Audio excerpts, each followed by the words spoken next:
One thing that you had mentioned that you're not there yet to go to consumer that I think is really important for VR is human interface devices and just how we're going to interact in a virtual world with our computer. A keyboard and mouse doesn't seem to work.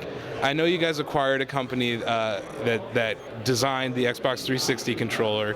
Clearly, that's not, you guys aren't making an Xbox 360 controller for VR. I understand that. But do you have anything to say about the importance of human interface devices, even if you're not going to say what you're doing, just that you do care about it and you are worried about it? Well, absolutely. I mean, we really care about it. We care about it enough that we don't want to announce or show anything that doesn't deliver. And we've always felt that way when we came out with Vision. We really wanted to get it right before we said we're going to the consumer market. And when we come out with audio, we're going to get audio right before we go to the consumer market.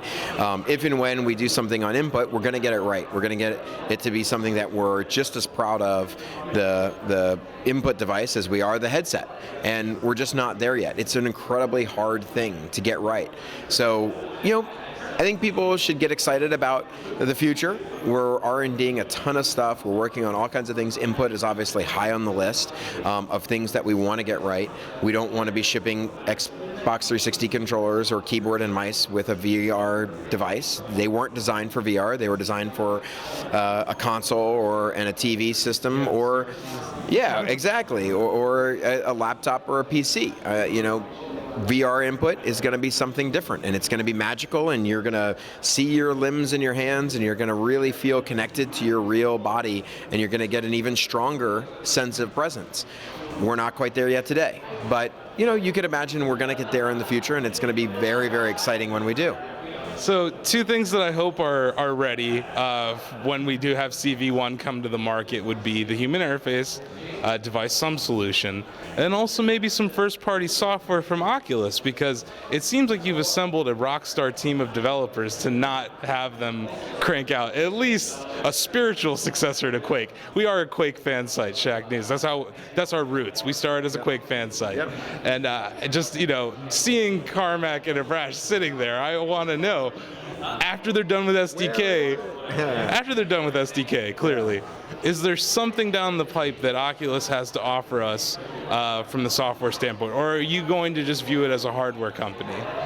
Well, you saw a lot of experiences today, and they were all made by Oculus with an in-house team, except for the last two. So the kind of dream experience that you're floating through is called CDAC, and it was an assembly contest winner from 2010, I think it was, by Untz and another fellow. So that was a magical experience. Somewhat of a religious experience. I mean, it was really pretty wild. We didn't make that, and we didn't make the last demo, which was Epic's Showdown demo. Also a pretty incredible experience, a little intense. Bullets are whizzing by you and rocks are going by, and I mean, it is bullet time, right? And it'll be even a little bit better with 360 audio. It's not quite there yet. And then you'll hear the bullet or the object whiz by right by you. But it was a pretty magical experience. We didn't make those two, but we did make all the other experiences with our in-house content team. We have great artists in-house. Some of the actually very best in the industry have joined us to start making virtual reality content. What we actually end up making in terms of any kind of full game or application is largely up to the team. It's up to what they want to do. Right now, Carmack and Abrash are really focused on solving SDK and research. So Abrash is focused on research, and Carmack is focused on the mobile SDK.